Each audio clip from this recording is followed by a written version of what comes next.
안 물어봐도 알려준 남 얘기 아날람 218회 방송 2부. 오늘은 미군 전기 시대의 깡패 이야기 문쌤님과 함께 해봅니다.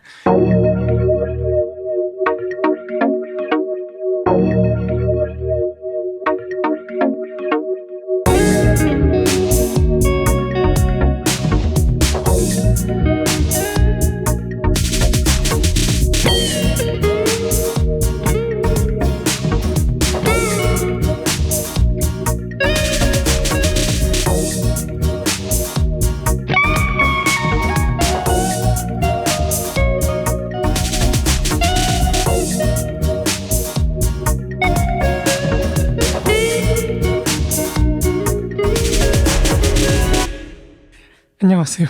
안녕하세요, 문쌤님. 안녕하세요, 이금금 대표님. 안녕하십니까. 안녕하세요, 시옷입니다. 자꾸 깡패 얘기 한다고 하고 깡패가 얘기가 그러니까 없으니까 하지 말아야 될 거 봐. 제가 좀 명구하네요, 여러분. 아니, 깡패가 어떤 공기를 마시며 살았는가 지금 그 같은 얘기한 공기 거죠. 마시겠지. 그 얘기를 하는 깡패는 거지. 이산화탄소 뭐 숨쉬어 다 산소 마시지.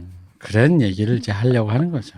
아, 이게 자꾸 구차해지네요. 네. 이제 들으시다 보면은 좀 있으면 나옵니다. 이제 45도로 비틀어 뭐 이런 거 사시미는 어떤 장인이 만든 게 잘 된다부터 시작해서 나옵니다. 그렇죠. 네, 나옵니다. 나올 거예요. 나오는 것 같아. 힘스탯을 몇을 찍어야 되고 어지를 몇을 찍어야 되고 우리 문세님이 알려주십니다. 아니요. 저는 아무것도 몰라요. 뭐 이렇게 45도. 일단 사람은 배에 칼이 들어오면 사람은 기본적으로 털썩 주저앉게 돼 있어. 문세 급소도 알려주시나요? 그러면? 아니요. 저는 아무것도 모릅니다. 새끼 손가락부터 자르고. 그게 영화 친구 대사 아니었나요? 네, 맞습니다. 거기서 우리 유호성 씨가 아주 멋있게 얘기를 하시죠. 새끼손가락이 없으면 새끼손가락은 어떻게 걸죠? 약속은 어떻게 하죠? 이제 그때부터 물에 밴 거지. 약속 안 하는 거지. 약속 없이 그냥 들어가 이제. 형님이 야 임마 약속 잡고 하면 형님이 날 이렇게 만들었잖아. 이러면서 저는 들어가서. 새끼손가락이 없어서 약속을 걸 수가 없습니다. 그래서 손가락 하나 더 있잖아요.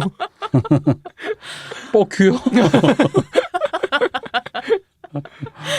우린 이제 그러니까 그러네. 새끼손가락 자르는 이유가 이제 너는 약속을 약속 신뢰성이 없다. 이제 신뢰할 수 없는 인간이네요. 야, 약속을 할 수 없는 인간. 그쵸. 그런 의미예요. 아니 그런 건 아니죠. 이거 속을 것 같아요. 아 또 이게 감쪽 또 같다. 아 그러네. 속을 것 감쪽 같네. 같다. 그런 거 아니랍니다. 네, 뭐 야구자는 야구자고 깡패는 깡패일 뿐. 여러분 거기에 대해 낭만화를 하지 맙시다. 우리 옛날에 그런 얘기 했잖아. 우리 네. 살비듬 이런 걸로 해결하자. 자르고 하지 말고 살비듬 이런 거 가스력 이런 거 정리하는 걸로 우리는 하자.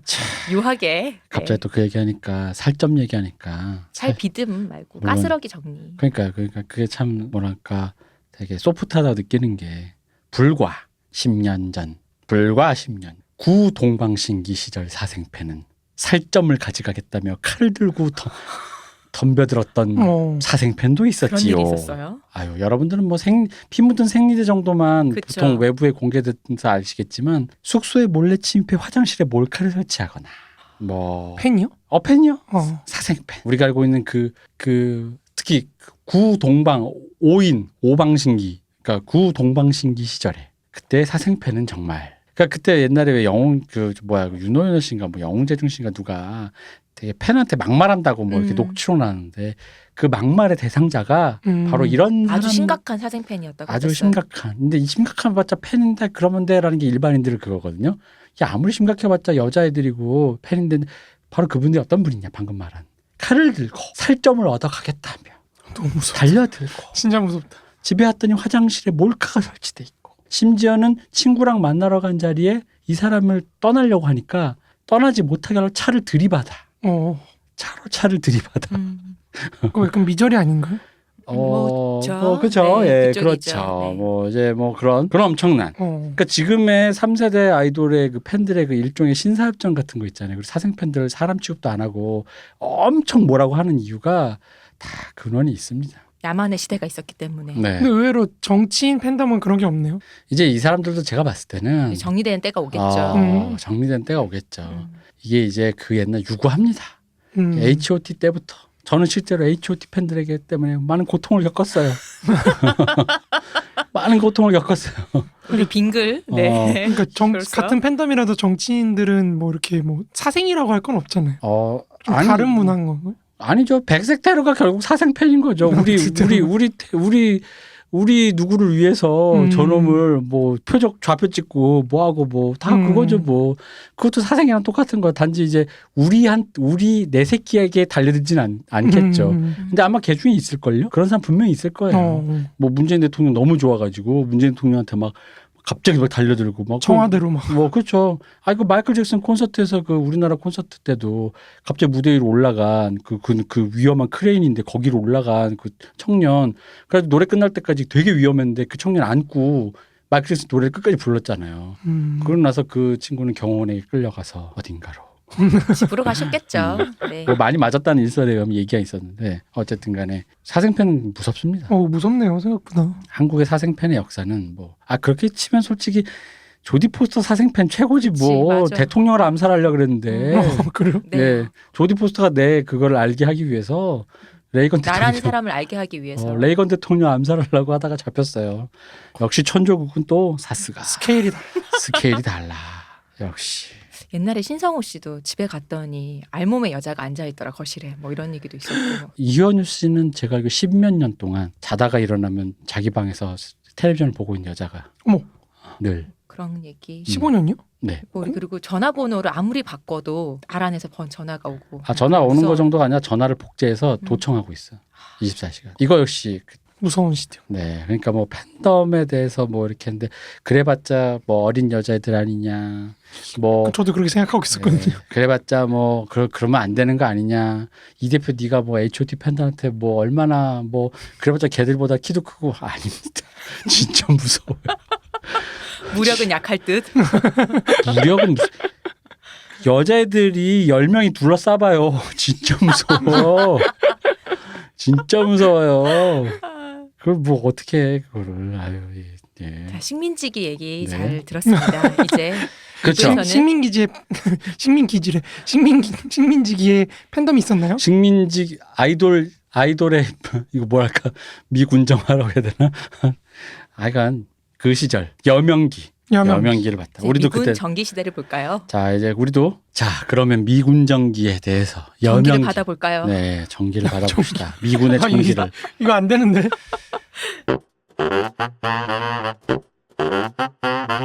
이제 일본 제국주의가 망했잖아요. 네. 이제 일본 제국주의가 망하면서 사실은 일본, 조선, 만주로 이어지는 이 거대한 경제권이 붕괴가 돼요. 네.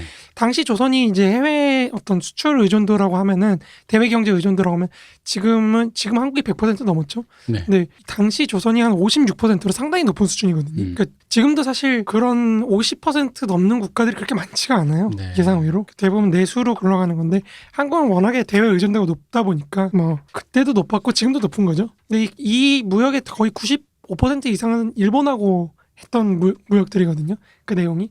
그러니까 그만큼 강하게 포섭돼 있었다는 어떤 증거 중에 하나인 거죠. 포섭돼 있다는. 이 무역 구조가 하루아침에 딱 붕괴가 된 거예요. 그러다 보니까 생산이고 뭐 무역이고 뭐 전부 다 경제에 어마어마한 충격들이 가해질 수밖에 없는 거죠. 이 충격으로 인해 사실 공업 생산액이 완전히 그냥 하락합니다.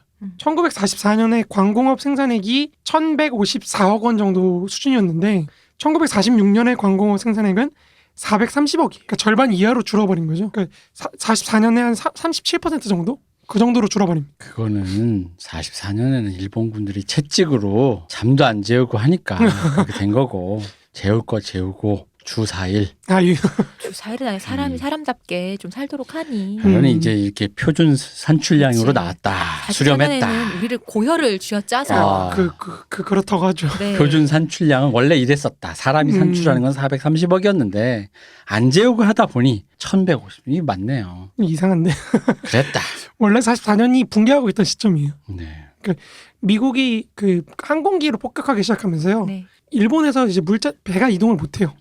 그러니까 이제 각계 고립이 되면서 격파가 되는 거거든요. 동남아부터. 그러니까 조선도 사실 그런 의미에서 자꾸 조선을 중시했다고 얘기하는 게 육로가 연결돼 있잖아요. 그러니까 조선에서 생산하면은 대륙으로 뭐 보낼 수가 있는데 해양은 사실 못 보내는 거죠. 원래 전쟁은 보급로를 끊어야 하는 거 아닙니까? 그렇죠, 맞습니다. 그러다 보니까 이제 그렇게 된 건데 아무튼 이 공업 생산액이 그만큼 감소했다는 거는 당연히 기업체한테도 큰 충격이었겠죠. 어마어마하게 망했겠죠. 그렇죠.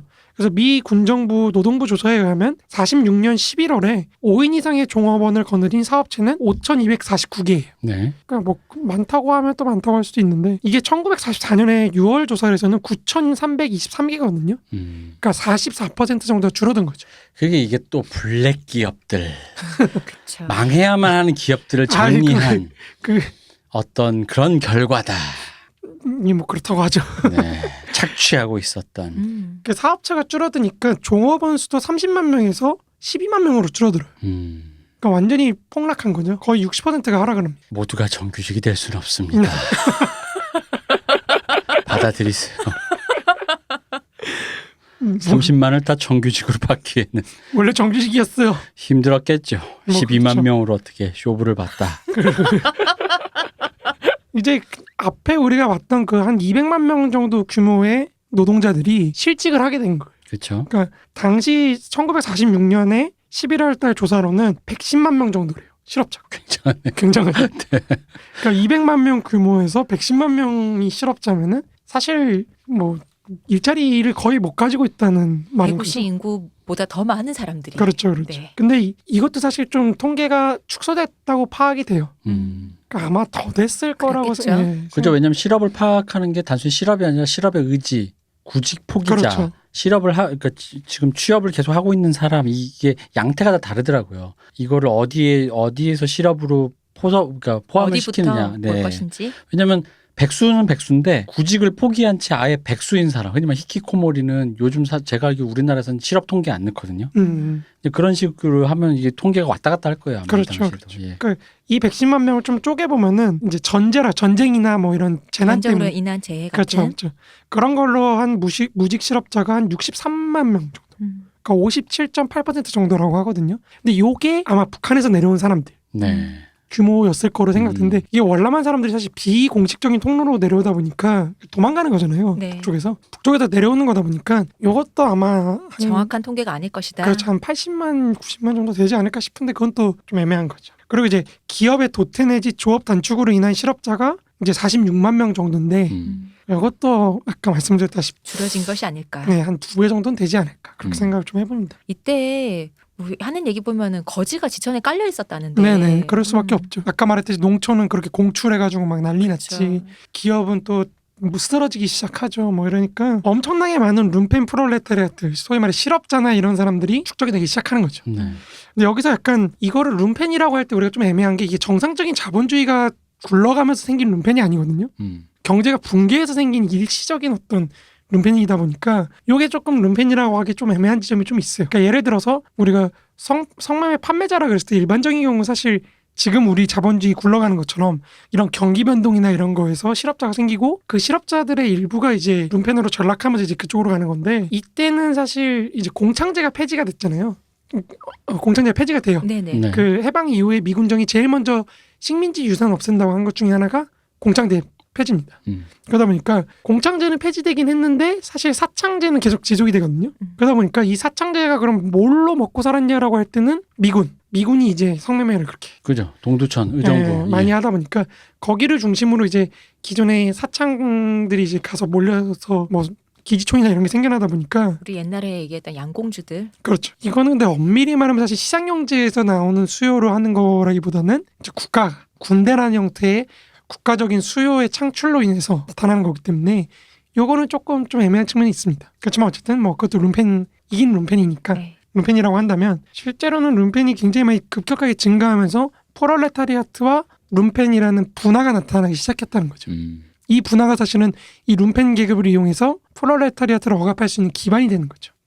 조금 딴 얘기지만 1950년대까지만 해도 항시적으로 100만 명 정도의 실업자가 계속 나타났다고 해요. 뭐 전쟁도 또 터지고 6.25도 터지고 이러다 보니까 실업자 규모는 계속해서 좀 줄어들기도 하지만 항시적으로 좀 많았다. 이렇게 생각하시면 될 것 같습니다. 그러다 보니까 이 노동자 계급들이 경제권의 붕괴 속에서 이걸 어떻게 해야 되나라는 바로 즉각적인 반응이 나타나기 시작하는데 그거 중에 하나가 가장 보편적이었던 게 바로 노동자의 자주관리 운동인 거죠. 노동자들이 직접 기업을 점거를 해서 기업을 운영하는 겁니다. 기본적으로. 공장을 운영하는 거예요. 근데 이것도 사실은 우리가 뭐 기존의 연구자들은 이거를 굉장히 뭐 노동자 계급의 조직화가 돼가지고 이제 뭐 혁명적인 어떤 그런 좌익적인 그런 거라고 얘기를 하는데 좀 그렇게 보기엔 좀 어려운 측면이 있습니다. 왜냐하면 기본적으로 이 노동자 자주관리 운동이라는 건 위로부터의 노동자 자기관리 운동과 아래로부터의 노동자 자기관리 운동이 있는데요. 위로부터의 노동자 자기관리 운동이라는 거는 소위 말해 일본인 그 기업 간부들이나 네. 이런 사람 관리자들이 차지하고 있던 영역을 조선인들이 차지하는 겁니다.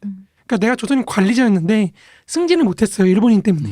이 상황에서 일본이 사라지니까 그럼 내가 이제 관리를 하는 거죠. 조선인 관리자가 돼서. 요거는 사실은 기존의 자본주의적 질서 내부에 있는 그런 거죠. 그리고 아래로부터의 운동이라고 해도 사실은 좀 정말 아래로부터의 운동이냐라고 했을 땐 좀 문제가 있다는 거죠. 무슨 말이냐면 그러다 보니까 아래로부터의 운동도 또 두 가지로 또 나누죠. 하나는 또 정말로 혁명적인, 그러니까 기존의 질서 자체를 붕괴시키려는 어떤 우리가 이제 자본가가 필요 없다고 하는 그런 운동이 있는 거고, 그냥 우리 어쨌든 공장은 굴러가게 해야지라는 좀 경제주의적인, 경제에 초점이 맞춰진 그런 운동이 또 있는 거죠. 당장 지금 공장이 문 닫으면 다 굶어 죽을 판이니. 그렇죠. 그러다 보니까 실제로 정말 혁명적인 혹은 반자본주의적인 이거를 지향하는 노동자 자주관리 운동은 좀 적겠죠, 아무래도. 그렇죠. 당장의 생계를 어떻게 책임질 건가, 요게 핵심인 거죠. 특히 이 당시에 뭐 조금 여담을 하자면 일본인들이 공장을 많이 파괴합니다, 솔직히. 왜냐면은 이 사람들 살아야 되니까 기계나 재고나 이런 거 팔아가지고 빨리 현금화를 시켜서 일본으로 튀어야 되거든요, 자기는. 그러다 보니까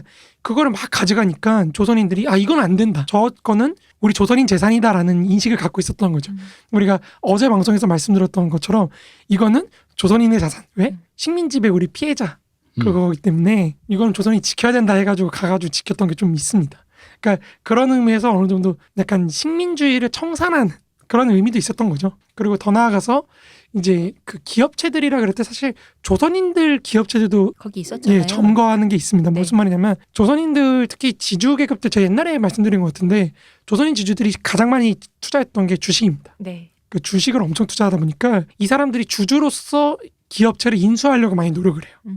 일본인들 가면 어차피 우리 조선인들 자본 비율이 100% 되니까 이걸 갖고 내가 기업을 잘 운영을 해보면 부자가 될 수 있을 것 같은데라고 생각을 하는 거죠. 근데 요 조선인 주주들까지도 몰아내버립니다. 그러니까 너네는 친일파야라고 규정을 하는 거죠. 그러니까 그런 의미에서 일종의 좀 친일 청산론일까요? 이런 게 좀 강했던 겁니다. 그러니까 이게 근데 어느 정도의 규모로까지 사실 발전했는가라고 할 통계가 좀 적습니다. 그걸 명확하게 알려주는 통계는 조금 적어요. 왜냐면 아무래도 이게 당시 워낙에 혼란기였기 때문에 누가 통계를 작성하는 것도 없고, 네.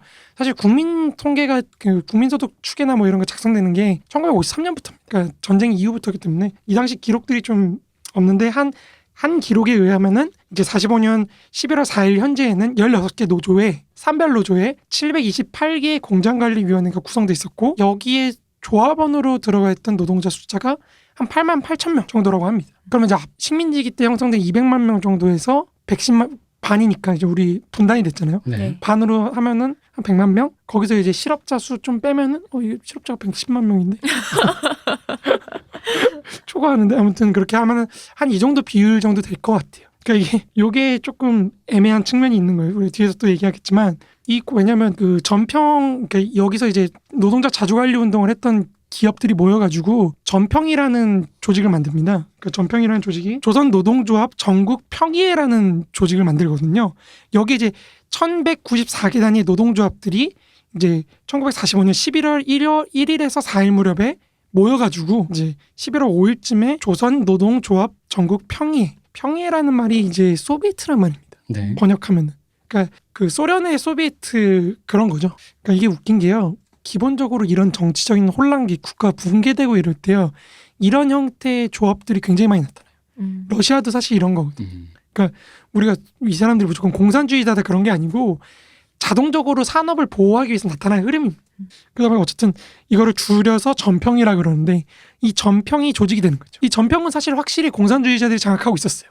특히 남로당의, 그러니까 조선공산당 계열 박헌영이 장악을 하고 있었던 거죠. 그러니까 그런 의미에 사실 전평이 공산당의 헤게모니아에 속해 있었다? 요거는 맞는 말이라고 저는 생각해요. 근데 이 사람 그렇다 그래서 전평 이꼴 빨갱이다 라고 하면 좀 다른 거죠. 아까 말씀드렸다시피 전평이라는 조직은 굉장히 다양한 노동자 자주관리 운동을 기반해서 있었기 때문에 요거를 전체 다 공산주의 지향이라고 묻기엔 좀 애매합니다. 물론 이들을 대표하는 전평이 이제 공산당하고 친했던 건 사실입니다. 그렇지만 어쨌든 이게 좀 조금 연구자들도 사실 전평의 선전에 좀 무비판적으로 받아들이는 게 좀 있어요. 예를 들면 조던문 선생 그 연구에 따르면 당시 모든 노조들이 그러니까 모든 사업체에서 노조 조직률이 100%였다. 그게 전부 다 전평으로 흡수됐다. 뭐 이렇게 말씀을 하시는데 사실 노조 조직률이 100%라는 것도 믿기가 어렵고 네. 그게 전부 전평으로 규합이 됐다? 이것도 사실은 좀 과장인 거죠. 그러니까 전평이 당시에 자기네들 세를 50만 명이라고 얘기를 해요. 네. 근데 이 50만 명이라는 숫자는 앞에 어제 저희가 말씀드렸다시피 식민지기 공업화가 최대에 달했을 때 제조업 총 숫자거든요. 제조업 인원에 고용된 총 숫자가 55만에서 57만인데 그 전체가 다 전평으로 조직되다 했을 때 50만 명이 되는 거죠.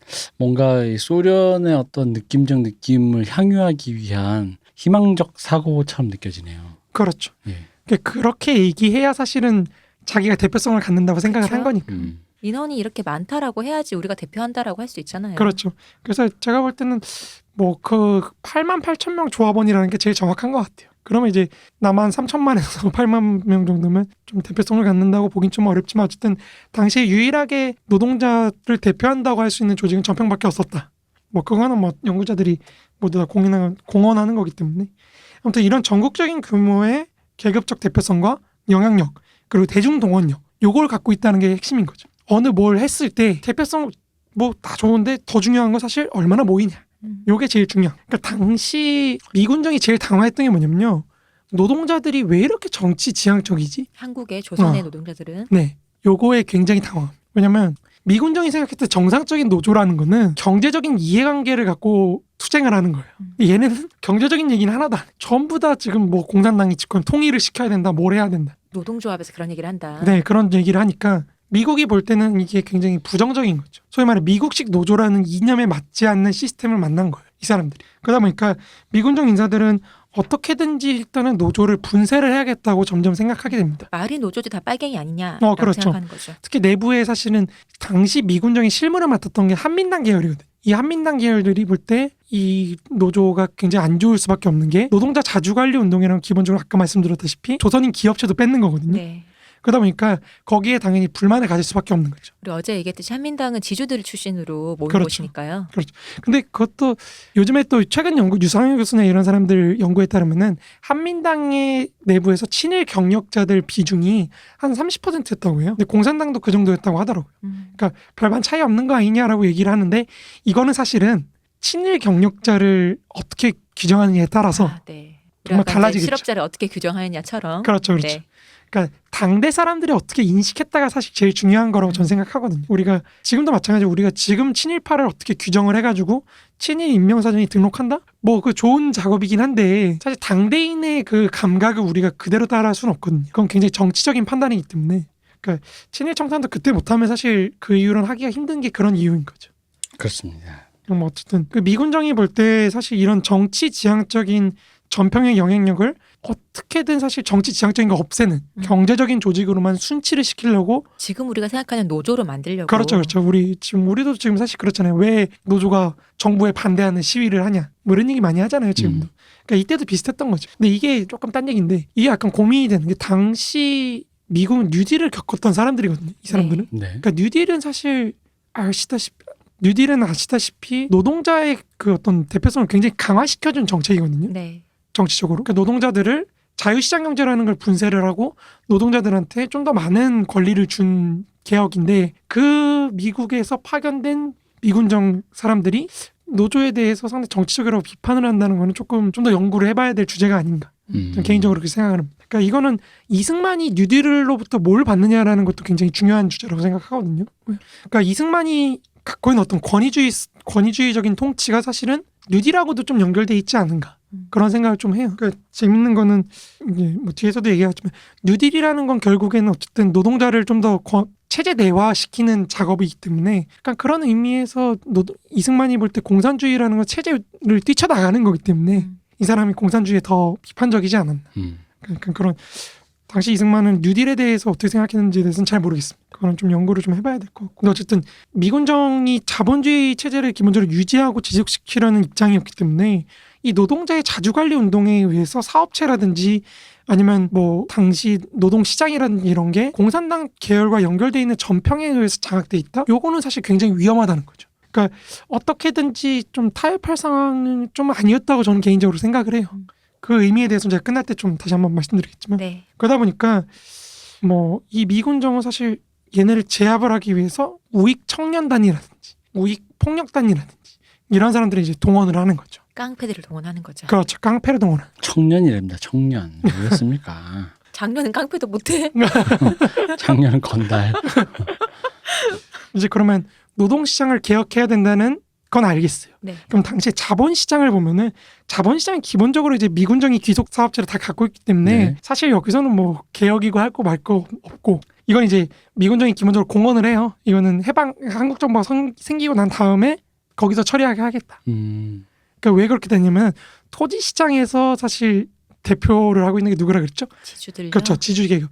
이 지주계급들이 그걸 막아요. 음. 귀속 재산을 분배하는 거를 막습니다. 그러니까 지주계급들이 이제 과도정부 입법의원을 장악을 하거든요. 이 당시에 이 한민당 계열 여기 사람들이 여기를 장악을 한 다음에 미군정이 하는 토지개혁, 자본시장 개혁을 다 막습니다. 그러니까 심지어 이제 그런 중대한 계획은 자주적인 한국 정부가 들어선 다음에 해야 된다라고 얘기를 하는데 이제 미군정이 사실 농지개혁도 계속 하려고 하긴 해요. 그거를 뭐 하려고 하는데 특히 그래 한국인의 토지는 오케이 그건 한국 정부가 하게 하자. 대신에 일본인 지주의 토지 그러니까 귀속 재산으로 넘어온 것 중에 신한공사가 갖고 있는 거는 우리가 해야겠다. 요게 미군정의 입장입니다. 근데 그조차도 사실은 이 지주들이 가만히 있죠. 지주들 출신으로 구성된 한민당이니 당연히 싫다고 하겠죠. 그렇죠. 그러니까 아예 회의 자체를 보이콧해버리거나 개원 자체를 못하게 막아버려요. 이건 뭐 저희 뭐 많이 보던 거 뭐 아닙니까? 저희 지금 유구하죠. 네. 네. 그렇죠, 그렇죠. 그럼 뭐 개원되더라도 뭐 몸을 던져서 막고 많이 보던 거네요. 많이 보던 거죠. 네. 어디서 많이 보던 겁니다. 네. 법안의 심의나 상정을 또 막아요.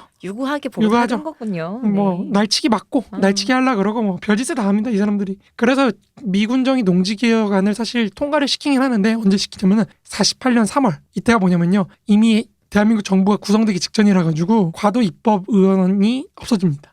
과도 정부 입법 의원실이 없어져요. 그러니까 지주계급들이 의원직을 상실하니까 그때서야 이제 통과시키는 겁니다. 군정명령 제 173호로 이제 신속하게 처리하려고 하는 거죠. 그러다 보니까 뭐 이게 실질적으로 사실은 미군정기 전체를 놓고 봤을 때 토지 시장과 자본 시장을 뭔가 바꿀 수 있다? 요건 불가능했던 겁니다. 그렇기 때문에 우리의 논의의 핵심은 이 노동 시장을 어떻게 깡패를 통해서 정상화를 시켰냐.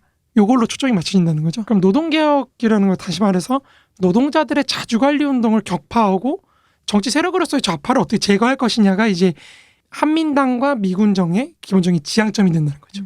그러니까 우리가 지금 생각해 보시면 돼요. 이게 뒤로 갈수록 결국에 핵심은 뭐냐면은 국가가 갖고 있는 자율성을 어떻게 보장하게 할 것이냐거든요. 그러니까 첫 번째로 이 자본주의 시스템 자체를 위협할 수 있는 세력을 제거를 하는 거예요. 그 다음에 국가의 자율성을 침해하는 지금 이미 침해했잖아요. 입법의원에서. 지주 세력을 제거를 해요. 국회가 침입을 못하게 하는 거예요.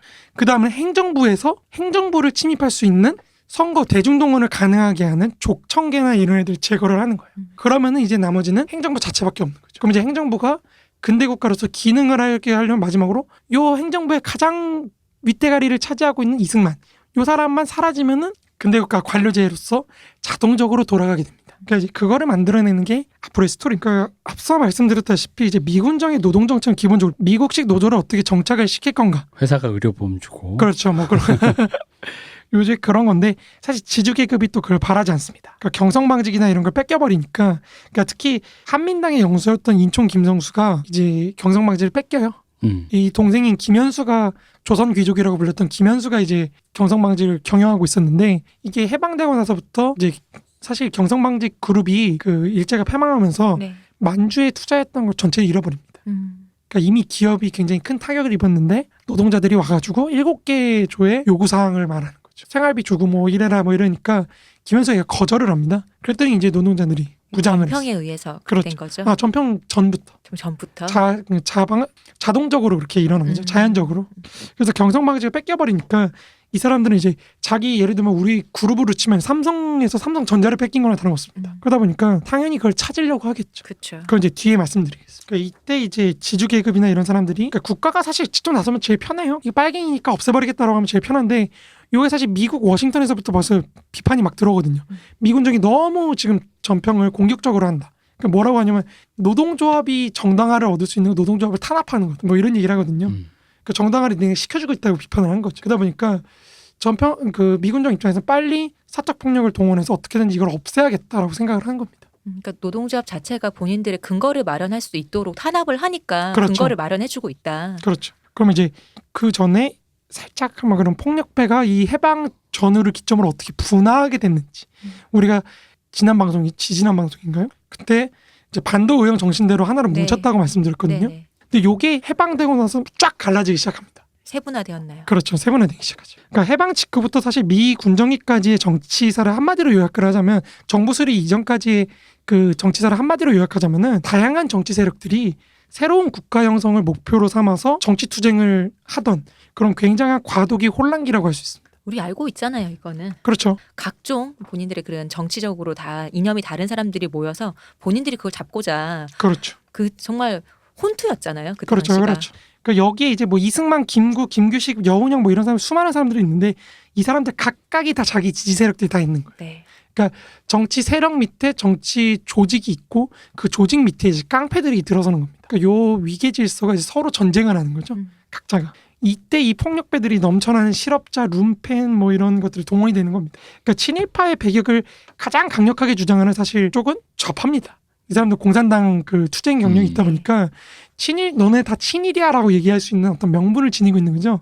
그래서 이 사람들이 굉장히 주도적으로 거기다 또 공산당 조직이라는 게 뭐 사실 목숨 걸고 하는 거기 때문에 당시는 굉장히 잘 조직이 돼 있거든요. 박헌영 지하로 숨어들었던 사람들이 나오기 시작하니까 그러니까 이 사람 우익들이 상대가 안 되는 거예요. 전에 대표님 얘기했잖아요. 조직하면 좌파 아니냐. 그렇죠. 조직하면 좌파죠. 그렇죠. 거기다 좌파는 조직한 다음에 목표가 분열하기 위해 조직합니다. 좌파들의 목표입니다. 민주주의 다양성을 위해서. 그렇죠. 네. 근데 이제 거기다가 좌파 조직이 민족적인 정당성까지 갖고 있어요. 명분까지. 우리는 친일 청산. 그렇죠. 항일 투쟁을 이끌었다. 요거 하니까 이제 우익들이 기름을 펴는 겁니다. 그렇죠. 대중들의 지지를 받을 거니까. 그렇죠. 그 조직에서부터 완전 밀려요. 아무리 이승만과 김구가 이제 귀국해가지고 뭐 우익들 다 모여봐 이래가지고 뭐 대한독립촉성 전국 청년 총연맹이라 그래서 여기 총재가 이승만이고 이제 부총재가 김구였는데 요거 사실 의미 없습니다. 거의 활동을 못합니다. 이때는 그냥 이승만과 김구도 별로 뭐 쪽을 못 없다. 썼다. 그렇죠.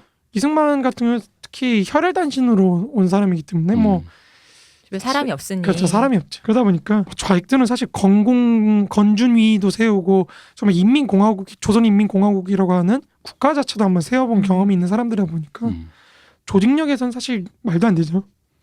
그래서 좌파 집단들은 사실 조선공산주의 청년동맹이라는 청년단체를 이미 해방하자마자 만들어요. 45년 8월에 만들고 12월에는 전국 청년단체 총동맹이라는 이제 단체를 기반으로 해서 조선청년 총동맹을 발음이 어렵네요. 동맹을 결성해서 또 조선공산당의 전위대로 삼습니다. 얘네가 막 날뛰기 시작하는 거. 이런 상황이 딱 45년 상황인데 요게 이제 딱 뒤집어지기 시작하는 게 좌파가 민족주의라는 내셔널리즘을 잃어버리기 시작할 때입니다. 1946년부터 이제 신탁운동이 시작이 되거든요. 네. 아 드디어 예. 그러니까 반탁 친탁이 하다 보니까 이제 우익도 할 말이 생긴 거예요. 쟤네는 나라를 공산당한테 팔아먹으려는 악질 매국노들이다.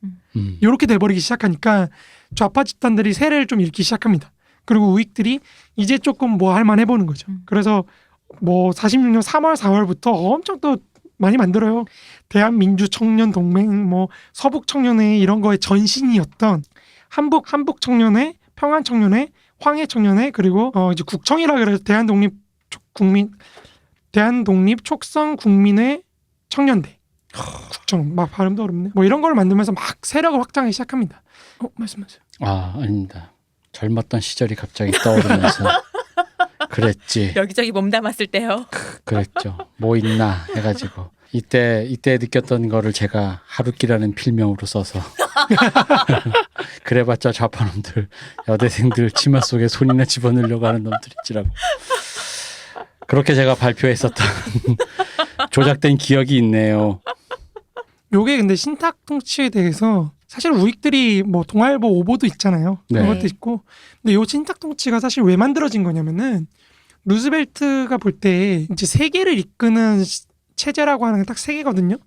영국 중심의 식민주의, 식민지 체제가 있고 세계를 식민화하는 두 번째가 미국 중심의 이제 자유질서. 그리고 마지막 하나가 공산주의 질서인데 요 세 개를 이제 하나로 통합을 해야 되는 과제가 루즈벨트가 이제 전후에 미국이 맡아야 되는 과제라고 생각을 한 거예요. 그 루즈벨트가 볼 때 영국으로 대표되는 구식민지 제국주의를 완전히 다 박살낼 수는 없거든요. 그건 어려워요. 왜냐면 얘네하고 또 전쟁을 할 수는 없잖아요. 그렇다고 해서 소련하고도 싸울 수는 없어요. 그럼 우리가 해야 될 건 뭐냐면은 어쨌든 소련은 식민지 체제를 부정하는 시스템이기 때문에 소련하고 협력을 해가지고 영국이나 아니면 프랑스나 이런 제국주의 국가들이 갖고 있던 식민지를 신탁 통치라는 형태로 우리가 관리를 하자. 그걸 관리를 해가지고 그러니까 영국이나 이런 애 바로 나가라고 할 수는 없잖아요.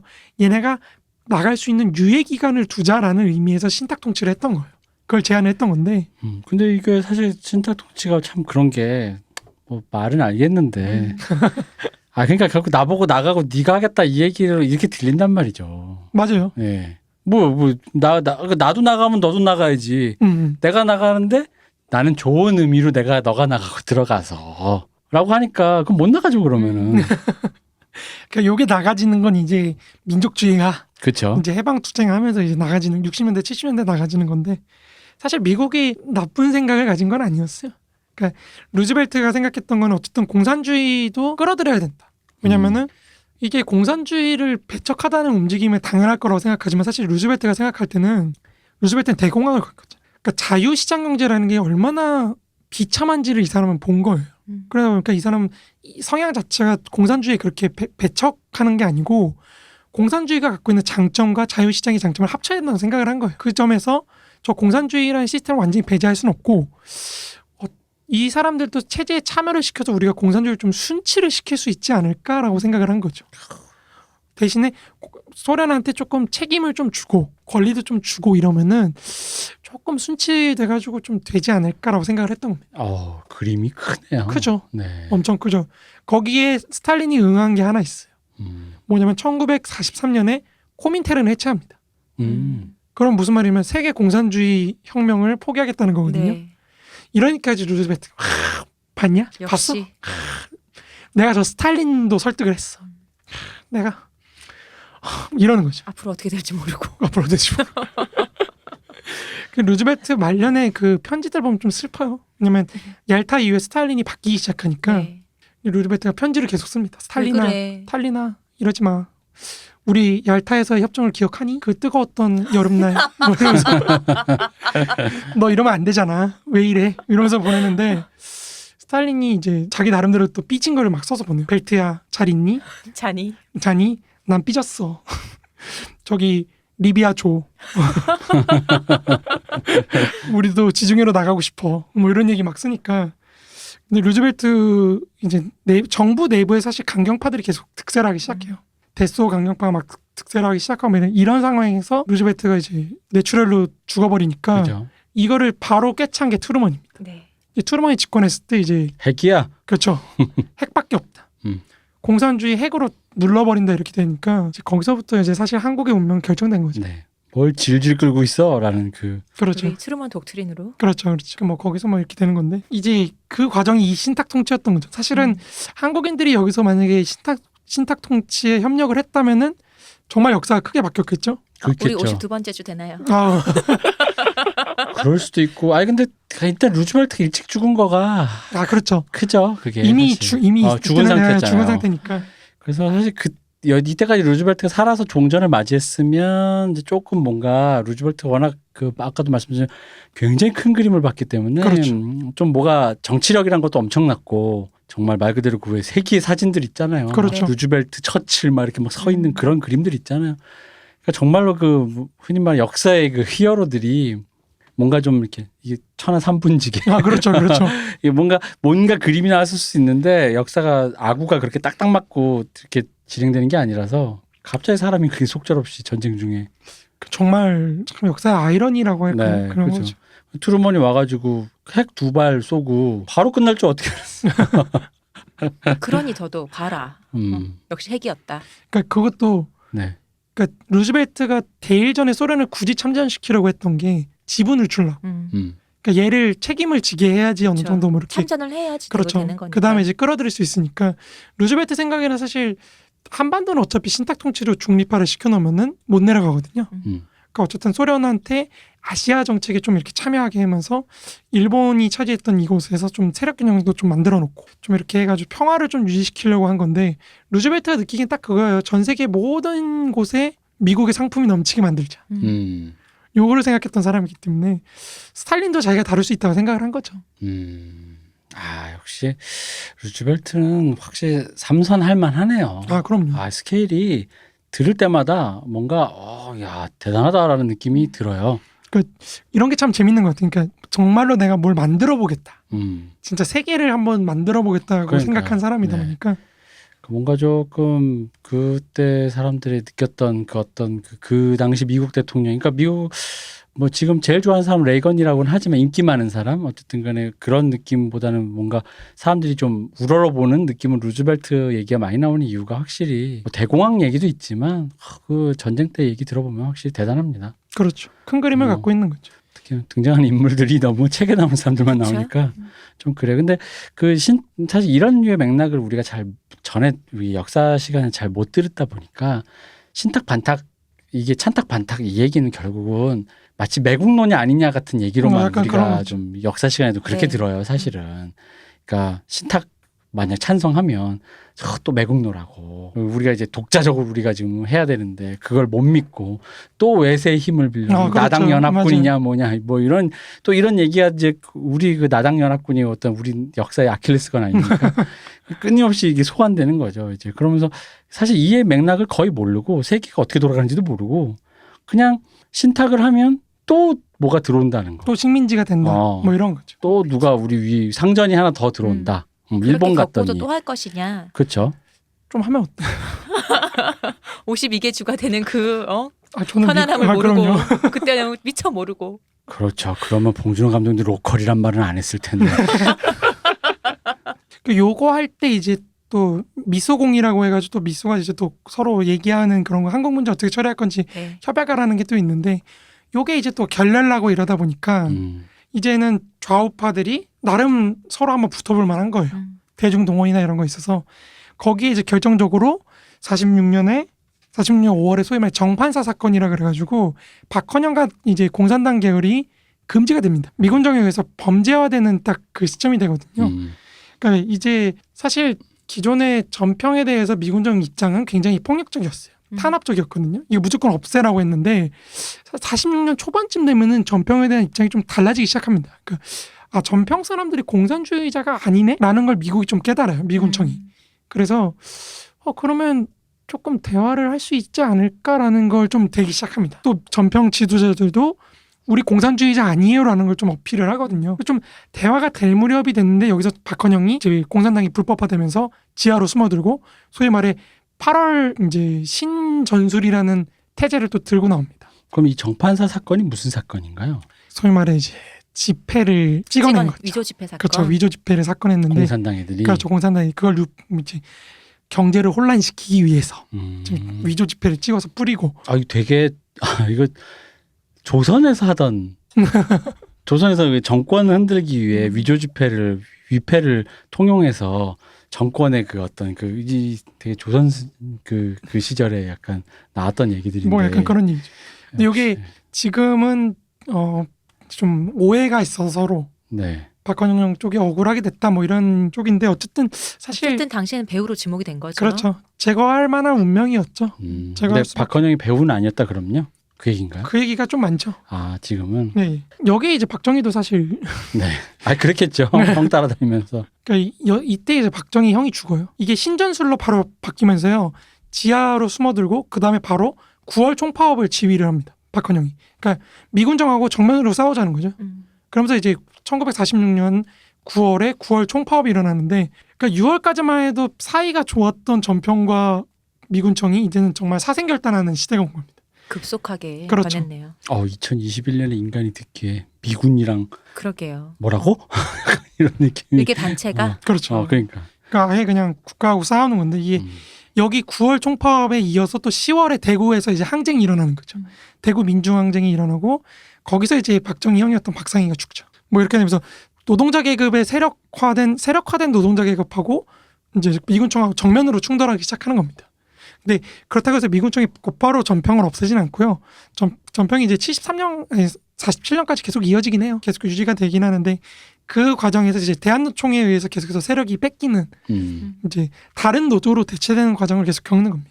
그럼 이제 이렇게 지금 엄청 숨가쁘게 얘기했는데 이렇게 숨가쁘게 전개되는 그 정치 과정에서 동원된 청년 혹은 폭력 단체들은 대체 어떤 애들일까? 요거를 이제 좀 말씀드리려고 하는 거죠. 뭐 젊은 애들이겠죠. 주먹 쓰는 사람들이겠죠. 네. 맞습니다. 연장 쓰고 뭐. 뭐 주먹 쓰고, 그렇죠, 네. 그렇죠. 이제 반도 의용 정신대로 조직된 조선의 폭력배들의 실질적인 우두머리는 김우옥입니다. 연대. 네네. 그 연대, 기억하시는군요. 김후옥. 이 김우옥의 스승이 안재홍이거든요. 네. 또 이제 김우옥의 선배가 또 이제 그 장권이라는 사람인데 이 사람 둘이 처음에는 건준이에 참여를 해요. 그래서 안재홍과 장권이. 그렇죠. 여운형이 이끌던 건준이에 참여를 하는데 당연히 이제 거기 따라가는 거죠. 그러니까 조선 폭력배들이 대부분이 다 건준이에 참여합니다. 네. 그러니까 이거 갖고 옛날에도 사실 지들은 아무 생각 없이 그냥 일종의 친일하잖아요. 그렇죠. 근데 그거 갖고 나중에 이제 건준에 참여했다는 기록 갖고 자기들이 이제 뭔가 그것을 그치. 맞아요. 무슨 유신지사였던 것이 일본으로 네. 치면 그런 것처럼 뭐 했네 우리가 뭐 이제 또 이거 그거에 이 단초가 되는 게 맞습니다. 이거잖아요. 예. 맞습니다. 그러니까 여기서 이제 건국 치안대의 일원이 됐는데 별 생각 없었죠 사실은. 그죠. 그냥 쫓아가라니까 쫓아간 건데. 근데 이제 45년 8월에 건준에서 이제 안재홍이 탈퇴해요. 이 사람 좀 우익적인 성향이다 보니까 이 건준이 점점 박헌영계가 들어오고 이러면서 좀 급진화되는 모양새를 보이니까 이 사람이 탈퇴를 하고 또 이제 박헌영계가 또 바로 또 건준을 장악을 해가지고 이걸 인민공화국으로 만듭니다. 조선인민공화국으로 조직을 개편하니까 이제 이 건준이 있던 사람들 슬슬 좀 이상함을 느끼는 거죠. 이거 조금 위험하지 않나? 이걸 조금 느끼기 시작합니다. 그래서 특히 미군이 진주한 다음에 인공이 해체가 되거든요. 그러니까 인민공화국이 해체가 되니까 바로 여운형이 이끄는 조선인민당 산하에 이제 조선 건국청년회라고 또 있어요. 이것도 이제 깡패들입니다. 속된 말로 이제. 무슨 청년회는 다 지금. 맞아요. 여기 이때 네. 시대의 가장 특징이 뭐냐면은 청년회 이퀄 깡패입니다. 뭐 사실 청년들이 뭐 아무튼 그렇습니다. 이 남성의 테스토스테론을 어떻게 관리하는가는 이 문명 사회의 큰 짐이지요. 그렇죠, 그렇죠. 그래서 이제 여운형이 이끄는 조선인민당 산하의 조선 건국청년회나 박헌영의 이제 조선청년 총동맹의 행동대로 이제 둘로 나눠져요. 여러분 여기 이름들이 좀 어려운데 이거 일일이 기억하실 필요는 없고 그냥 급진파와 온건파. 그냥 급진파, 온건파, 좌익, 우익 뭐 네. 그런 겁니다. 그중에 네. 뭐 박헌영이나 여운형 정도만 기억하시면 됩니다. 네네. 네. 근데 이 박헌영에 의해서 포섭된 장명원이라는 사람이 있거든요. 네. 이 사람도 지난 시간에 잠깐 그죠. 설명해드렸는데 이 장명원의 바로 밑에 김두한과 김두한의 친구인 정진용이 있습니다. 아 드디어 아는 이름이 반가워.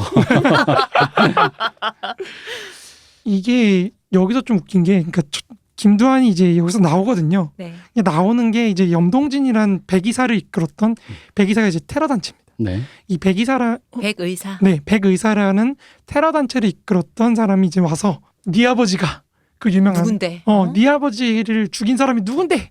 고려 청년 공산당에서 암살을 한 건데 어떻게 네가 좌익을 위해서 일할 수 있어? 요 얘기를 했다고 하는데 네.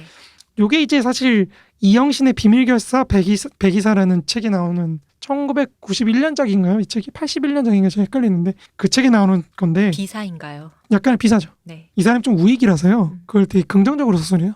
당연하겠죠. 뭐. 네. 근데 이게 조금 믿기 어렵습니다. 그러니까 선우기성이라는 사람이 쓴 또 다른 책에 의하면은 김두한한테 이 사실을 알려준 거는 박용직이라는 사람이거든요. 그러니까 박용직인지 아니면 염동진인지 이게 좀 애매하죠. 그러니까 염동진이라는 사람이 사실은 이게 신분이 조금 베일에 많이 쌓여 있어요. 이 사람이 해방 이후에는 미군청에 그 스파이 역할을 했다. 뭐 이런 얘기도 있고 해방 전에는 이제 그 독립 운동을 했던 사람인데요. 네. 그 중국 공산당하고 연결돼 가지고 좀 독립 운동을 했던 사람인데 이 사람이 일제한테 잡혀가지고 이제 고문을 당하죠. 그 고문을 너무 심하게 당해가지고 전향을 합니다. 친일분자로. 그래서 이제 정보를 막 전달하고 하다가 자기가 몸이 너무 아프니까 나 이제 좀 시골에 가야겠다.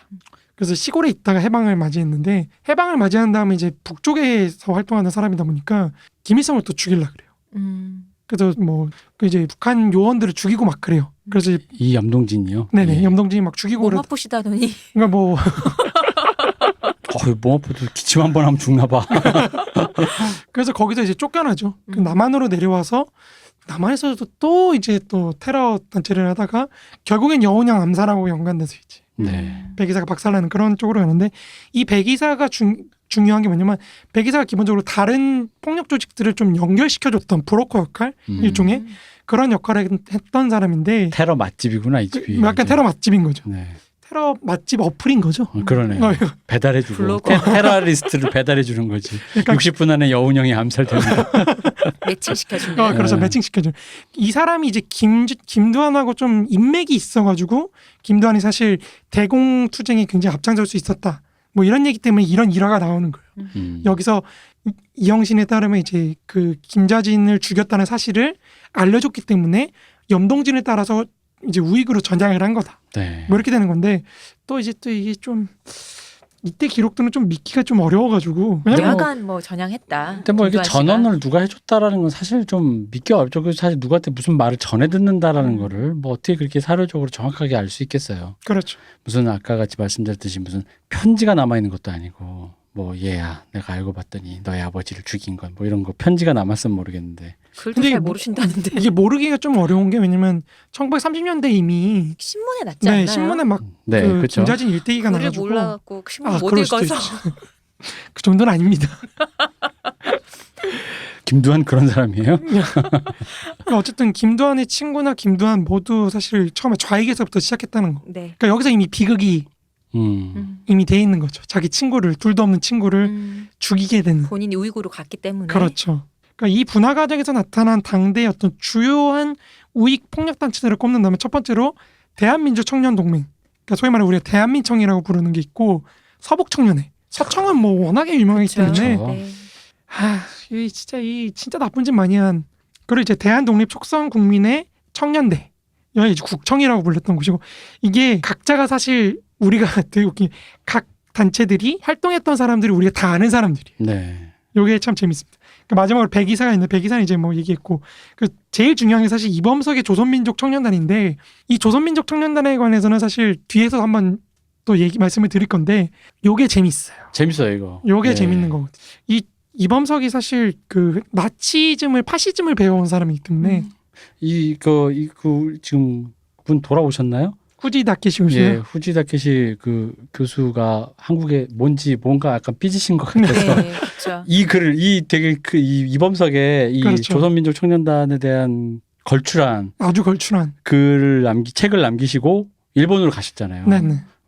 삐지신 것 같은데 뭔지는 모르겠는데 뭔가 혹시 궁금하신 분은 그 책을 보시면 더 자세한 그 책 제목이 뭐였더라? 파시즘과 제3세계주의 사이에. 아 맞아요. 예. 진짜 신기한 게 이범석 씨의 최애 서적 늘 성경처럼 끼고 다녔던 책이 히틀러의 나의 투쟁이었답니다. 아 이분은 히틀러를 존경했답니다. 요게 아주 재밌는 스토리죠. 네. 근데 이거는 뒤에 제가 간략하게 말씀드릴 거기 때문에 일단 4개의 조직에 대해서 먼저 말씀을 드리자면 첫 번째로 대한민청. 대한민청이 사실 신탁 통치를 두고 이제 막 싸우고 있던 46년 4월에 이제 유진산도 유명한 사람이죠. 네. 그 유진산을 중심으로 이제 결성된 대표적인 우익 청년 단체인데요. 이 대한민청이 명예회장의 이승만, 김구, 김규식 뭐 이런 사람을 고문으로 앉히고 또 신익희나 이런 6명의 인사들을 또 막 추대하고 그렇습니다. 유명한 사람 여기 다 있네요. 다 있죠. 네. 당시 우익들은 다 이런 어떤 명함 뿌리고 다녔던. 다 한 자리들 했다. 그렇죠, 이런 데서. 그렇죠. 그 대한민청이 사실 훈련부장의 김우옥, 아까 말씀드렸던 그 김우옥이 여기로 갑니다. 네. 그러니까 이 사람도 되게 왔다 갔다 하죠. 그러니까 자기 선배 따라서 움직이고. 네. 그 김우옥이 있고 또 대좌익 투쟁의 핵심에는 역시나 김두한. 아, 그리고 중앙 상임위원장에는 김두한의 부하였던 조이창. 뭐 이런 사람들이 있는 건데 요것도 사실 좀 웃기죠. 그러니까 이쪽은 소위 말해 우리가 종로파라고 하는 사람들이 이쪽이 많아요. 김두한이 이끌었던 우미관파들이 이쪽에 다 있는 거고요. 그러니까 이 사람들이 나중에 별동대라고 또 감찰부를 또 만들어가지고 그 밑에서 또 백이사와 함께 뭐 테러 활동에 앞장서는 그런 역할을 합니다. 이제 두 번째 이 별동대라는 게 사실 전평에 그 1946년 9월 파업에서 아주 그냥 작사를 내죠. 거기 이제 용산 철도노조가 파업을 하는데요. 이때 당시에 9월 총파업에서 가장 크게 활약했던 게 철도노조들입니다. 근데 이 철도노조들을 때려 부수는데 이제 김두한의 어떤 종로파가 혁혁한 공을 그렇죠. 세웠군요. 혁혁한 공을 세운 거죠. 여기서 뭐 탁월합니다. 그러니까 이 별동대의 활약의 절정이라는 건 사실 1947년 4월 명동 국제공극장에서 이제 우리가 그 유명한 내가 고자라니 네. 네. 그 사건이 일어났던 이제 좌파 계열이 개최한 전국 예술인 경연대회 공연장을 이제 습격을 하는 겁니다. 안 돼. 이렇게 해서 안 돼. 이제 거기를 습격을 하고 뭐 이런 것도 있고 경비대장이었던 김두한의 친구인 정진용을 납치해서 살해를 해요. 요게 이제 굉장히 슬픈 스토리. 자기 친구를 이제 그 전부터 이제 계속 대화를 했다고 해요. 김두한하고 정진용하고 너 우리 쪽으로 넘어와라 뭐 이런 얘기 했는데 결국에 이 정진용이가 자기는 인민 해방을 위해서 투쟁하겠다 뭐 이러다가 이제 납치해서 살해당하는 어떻게 살해했을까요? 두들겨 팬 거죠. 이거 폭행으로 죽을 때까지. 그렇죠. 그럼 그래서 이 사건을 이제 김두한 일파가 체포돼서 사형 선고를 받고 실형을 받았는데 이게 건국 이후에 전면 사면됩니다. 그래야죠. 명예회장이 누굽니까? 이승만이죠. 그럼요. 그 이 사건은 이제 대한민정이 해체가 되긴 하는데요. 바로 다음 달에 이제 그 청년 조선 총동맹을 청총이라 그래가지고 또 이것도 또 나쁜 짓 많이 하는데 이 청총으로 이어지면서 계속 활동을 합니다. 그러다 나중에 이승만 때 주요한 청년단체였던 대한청년단으로 다 속해지는. 그렇죠. 뭐 남자가 큰일 하려 보면 사람도 죽일 수 있고 그 뭐 친구도 담그는 거 보면 크게 될 사람인 거지. 이 사람이 진짜 믿을 만한 사람인 거지. 이런 얘기를. 믿을 만해. 이게 이제 두 번째가 서북청년회인데요. 서북청년회는 사실 이제 북한에서 넘어온 사람들이 만든 거예요. 이 사람도 이제 나름대로 자기네들 고향에 따라서 네. 이제 만듭니다. 아까 세 군데를 말씀하셨죠. 그렇죠, 네. 그렇죠. 이게 평양청년회, 평안청년회, 대한혁신청년회 뭐 이런 이북 출신 청년단체들이 통합해가지고 46년 11월에 만들어지거든요. 근데 이 사람들이 이제 굉장히 폭력적인, 그러니까 기본적으로 원한이 가득한 사람들이죠. 저 북한에서 모든 걸 잃고 내려왔기 때문에. 네. 게다가 이 북한의 평안도 이거 저 위쪽 사람들은 기본적으로 약간 그 조선시대 때부터 약간 무력에 관해서는 유구하게 무력도 그렇죠. 기본적으로 유구하게 무력도 세고 유구하게 차별도 받아본 맞아요. 그렇죠, 그 그렇죠. 경험들이 있기 때문에 이게 단순히 단기간에 뭐 한 몇십 년 사이에 좀 차별받았다 공산주의 이런 때문이다라는 건 아닌 거죠. 그러니까 그렇죠, 그렇죠. DNA에 이제 이 당시 사람들 새겨져 있죠. 내가 이 체제 속에서 뭔가 체제에서 굉장히 좀 밀려난 사람들이 어떤 그런 원한, 근데 거기서 이제 고향도 못 가게 생긴 약간 그런 약간 느낌들이 좀 이제 있는 거죠. 이게 처음에는 이 서청을 선우기성이라는 분이 이렇게 지도하고 있었는데요. 이분이 이제 다른 단체로 잠깐 가입을 합니다. 그러면서 이게 서청이 좀 분열이 돼요. 분열이 다시 통합되는 걸 재건서청이라고 하는데요. 이 재건서청은 기존에 김구를 지지하던 서청이 이승만 지지로 돌아서게 만듭니다. 그러니까 굉장히 충실한 이승만 지지자들이 돼요. 그래서 여기서부터 이제 한민 굉장히 폭력적인 걸 많이 하지. 이제 익히 알려져 있듯이 4.3 사건 거기에 개입을 그렇죠. 하고 조병옥의 요청으로 이제 500명이나 파견이 돼요. 그래서 뭐 아이고 요거는 뭐 말하면 입 아플 정도로 잔혹한 사건들이 네. 많았죠. 그리고 이제 5월 총선거 할 때 동대문구에 이제 이승만이 입후보를 하는데 요게 이제 좀 당선을 시켜야 되잖아요. 그러니까 이제 최능진이었던 경쟁 상대 등록 서류를 탈취합니다. 그리고 이제 가서 또 두들겨 패고. 아예 등록을 못하게 해서 그렇죠. 이제 무혈 입성하게. 그렇죠. 그런 식으로 활동을 했고 이제 세 번째로 국청은 이제 여기서 이제 그 유명한 동대문파. 네. 이제 이정재와 이마수라는 이천 출신들이 주로 활약을 했던 또 것이죠. 나왔어요. 네. 이제 여기는 좀 재밌는 게 이제 조금 앞에 애들하고 좀 다른 거예요. 앞에 애들은 독자적인 폭력단체로서의 자율성이 있다면 여기는 이제 국민회라는 정당 밑에 있던 곳이기 때문에 출발부터 다른 거죠. 그렇죠. 정당의 하부 조직이다 보니까 무작정 맘대로 이렇게 할 수는 없는 거예요. 그러니까 이정재가 여기서부터 이미 정치적 지향성이 드러나는 거죠. 그리고 이정재가 자기 스스로도 나는 좀 달라라고 약간 맞아요. 차별화를 했겠네요. 자기 이미지상으로. 폭력배가 아니었던 건 당연히 아니죠. 기본적으로 서청이나 뭐 앞에 그 대한민청이나 이런 것들처럼 폭력을 휘두르긴 했는데 좀 다른 거죠. 그러니까 예를 들어 뭐 그람시적으로 말하자면 이 국청은 조금 진지전을 하는 쪽이고 앞에 두 단체들 대한민청이나 게릴라전. 그렇죠. 서청은 약간 공격적으로 전격전을 하는 치고 빠지고 이러면서 좌익들 때려잡는 그런 역할을 했던 거죠. 그람시가 공생하네요. 한국 가서. 저런 일개 폭력배가 아니라 우리 나란히라는 폭력배다. 그렇죠. 그런 식으로 생각을 그죠. 했던 거죠. 실제로 그렇게 생각을 했던 거죠. 그래서 나중에 이 사람들이 이제 중앙감찰대라는 걸 만들었는데 이 중앙감찰대의 중심축이 바로 동대문파입니다. 나중에 여기 이 사람들이 이제 칠형제 동지 이름도 참 계속 뭘 자꾸 만들어가지고 되게 할 이름이 없어갖고 어. 근데 칠형제 이런 거 나오는 거예요. 칠형제 동지회를 만들어서 이게 나중에 화랑 동지회가 돼가지고 뭐 이승만 때 정치 폭력을 하고 뭐 이런 식으로 가는 건데 이거 복잡하죠. 아무튼 이 국청 조직원들이 나중에 대부분 그 자유당 간부가 되는 등 굉장히 좀 정치 지향적인 걸 많이 보여주는 쪽이에요. 나란 일 하는 사람들이니까. 뭐 네.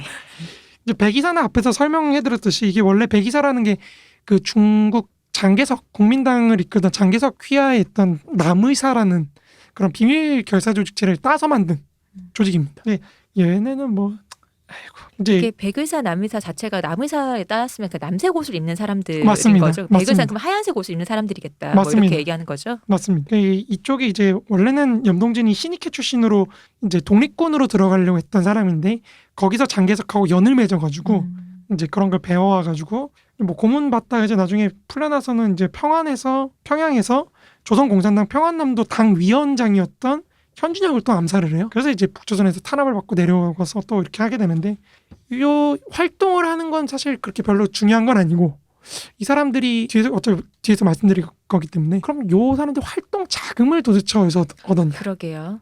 요게 이 사람들의 활동하고 굉장히 긴밀하게 연결돼 있는 거죠. 사람들이 모이면 밥도 먹고 사우나도 가고 해야 될 텐데. 그렇죠.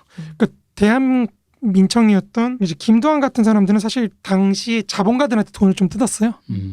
그리고 이제 서청도 사실 뭐 장택상이나 이런 경찰이라든지 군인들한테 돈을 많이 뜯었고 막 이런데 문제가 이거죠. 이 사람들이 그럼 왜 돈을 줬을까 자본가들이. 그렇죠. 요게 이제 우리 세 번째 주제인 폭력 조직과 이제 전평의 와해 요걸로 이제 넘어가는 겁니다. 이게 넘어가긴 애매한데요. 그죠. 좀 애매하죠. 넘어가긴 좀 애매해. 애매하네요.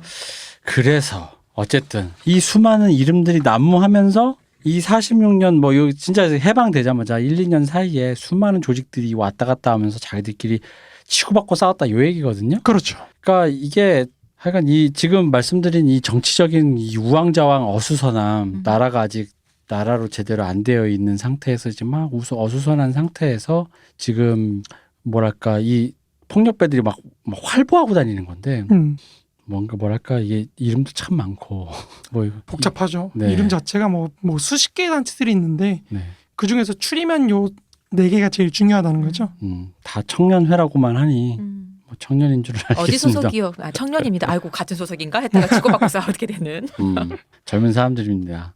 46년이니까 뭐 진짜 아무것도 없어 무주공산이네요. 뭐 이때 누가 뭔가를 잡아도 이상하지 않은 때니까요. 그렇죠. 그러니까 그렇죠. 더더욱 더 치열하게 그랬겠죠. 이때 그러니까 저는 그런 거예요. 이때 반도에 있었던 사람의 그 머릿속에 들어있는 지금 이 사회의 이미지가 어떤 느낌이었을까가 참 궁금한 거예요. 뭐 아까 염동진 같은 경우도 김일성을 암살하려고 했었던 그게 전력이 있는데 뭔가 사람들이 물론 이제 김일성이 너무 역사적 인물이 되다 보니까 좀 그렇게 느껴지는 것도 있긴 하지만 사람들이 좀 스케일이 좀 있달까? 스케일감이 좀 있고 뭐라도 해보려고 했었다라는 그런 느낌이 여기에도 이제 있었던 것 같고 그러니까 이게 사실 근데 이 안에는 좀 재밌는 게 저는 그런 게 좀 있어요. 뭐냐면은 이거를 또 다르게 뭐랄까 배우는 데에서는 어쨌든 간에 이게 이제 좌익과 우익 혹은 이제 공산주의와 자유주의의 구도로만 보는 경향도 있거든요. 그렇죠. 근데 이제 사실 그런 경향만 있는 건 아니잖아요. 별 생각 없다도 좀 있는 거잖아요. 그럼요. 그러니까 개인적 이권인데 그 이권을 어디다 댈 거냐에 따라 자기의 이데올로기가 자동으로 결정되어 버리는. 예를 들어 난 아무 생각 없는데 미군정 쪽으로 좀 될라 그러면 왠지 나중에 후세에는 자유주의에 뭐 혹은 뭐 김일성이나 이런 쪽으로 될라 그러면 난 사실 소련 잘 모르는데 사회주의 잘 모르는데 좌익 계열이 돼 버리는 약간 이런 느낌인 거잖아요. 아니면 아까 이제 김우옥처럼 그 밑에 사람들은 아무 생각이 없는데 내 위에 선배가 그렇죠. 생각이 있는 사람이 있어서 거기 좌지우지 되는 경우도 많은 거죠. 이 당시 한국은 사실 가족 외에는 인맥이랄 게 거의 없던 시대이기 때문에 그러니까 네. 사실 원자화된 개인들이 뭉칠 수 있는 건 사실 그런 이념들밖에 없는 거죠. 그런데 우리가 인맥이라는 게 혈연, 지연, 학연을 말하는데 이때 뭐 지연이라 하기엔 다 뭐 어디로 도시로 옮겨가고 이촌향도 하던 때기도 하고 이제 막 시작할 때잖아요. 그리고 혈연밖에 없네요. 그러면 학연이라는 뭐 학교를 그렇죠. 가야 학연이 생길 거 학연이 아니에요. 그러니 근데 이 한 줌의 학교들에서 맺어진 인연들이 얼마나 이게 소중하고 깊었겠어요. 그렇죠. 지금과는 다른 거죠. 그러니까 저는 이게 이제 이념으로만 얘기하기에는 이 사람들이 얼마나 이념적으로 투철했는가가 사실은 물음표고 그리고 몇 명이나 투철했을까? 그렇죠. 그리고 물음표고. 그리고 그 어느 정도 투철한 사람이 뭐 리더가 누가 있었다고 한들 그거에 과연 그러니까 그 이념에 동조한 것인지 그냥 아는 형이 가서 뭐 그쵸. 간 것인지 그냥 여기가 벌어먹고 살기 좋다서 그냥 따라간 건지 음.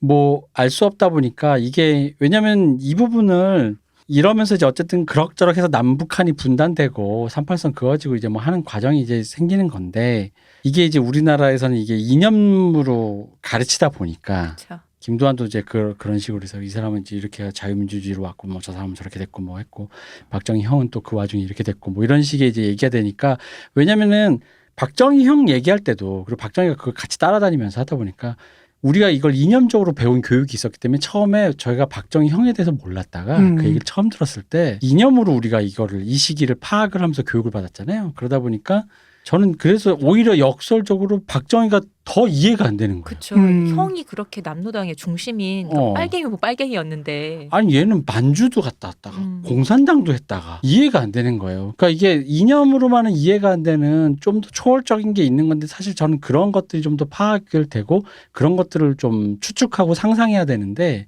우리가 이제 그게 너무 사료가 없고 그러다 보니까 이 시기에 이런 근대사들을 다 이념으로만 얘기하거든요. 그렇죠. 그러니까 그러다 보니까 이게 솔직히 말하면 저는 그런 의미로 이해가 안 돼요. 그러니까 우리의 네. 교육도 다 배제시키고 이념으로만 가르치니까요. 그 이념으로만 얘기하면 아까 같이 김두한의 행보는 다른 의미로 하면 너무 몰입하고 그냥 뭐 배신은 배신은 밥 먹듯이 하고 아니 실제로 그런 사람이었을 수도 있는데 그러기에는 여기 사람들이 너무 좀 너무 움직임이나 행동에 근거가 별로 없다는 거죠. 뭐 특별히 뭐 투철하게 무슨 뭐 야학을 해가지고 뭐 무슨 저 이제 소련의 뭐 어디처럼 막 뭘 하겠다 이런 것도 아니고 정말로 뭐 어제는 이거였는데 그제는 이거고 막 이런 식이다 보니까 그래서 이 부분에 대한 거는 그 아까도 일부에서 말씀하신 그 해방에 대해서 해방 이후에 이거를 어떻게 인식을 하느냐. 근데 여전히 미지와 미궁의 얘기인 것 같아요. 그렇죠. 이 사람들이 무슨 사실은 그냥 먹고 살라고 흔히 말하는 먹고 사니즘일 수도 있는데 이 부분이 심플하게 이념으로만 갈라치기를 해버렸다는 데서 저는 오히려 그 이해의 폭을 굉장히 협소하게 만든 게 아니라 정작 한국에서는 남한 사회에서 이념이나 이데올로기 되게 금기어처럼 취급하면서 의외로 이렇게 이때는 다 그런 식으로 이렇게 행동했다고. 가르칠 땐 또 뭐 이념적으로 이렇게 갈라쳐서 이렇게 자꾸 가로를 만드니까 저도 그렇게 옛날에 이 시기의 역사 들으면 뭐 되게 간단하게 이렇게 자세히도 들어본 적도 없지만 간단하잖아요. 그냥 이렇게 좌익계 누가 있고 우익계 누가 있다. 그러다가 이제 이렇게 됐다. 뭐 그렇게 해서 뭐 소련에 물대고 미군에 물댔다. 우리가 이해하는 판은 그거거든요. 그러니까 좀 그러네요. 좀 듣다 보니까 좀 뭐라고 해야 될까? 그냥 무주공산에서 열심히 살던 사람들인 것 같기도 하고 좀 애처롭게 보자면은 좀 더 많은 상상이 있어야 되는데 아까 여기서 해방 이후의 인식, 재인식 이런 걸 보고 있다 보면은 그러니까 무슨 생각이 드냐면 이제 저도 그 책들을 읽다 보면 그러니까 뭐 누구 말이 맞냐 틀리냐 이런 걸 떠나서요. 좀 협소하다.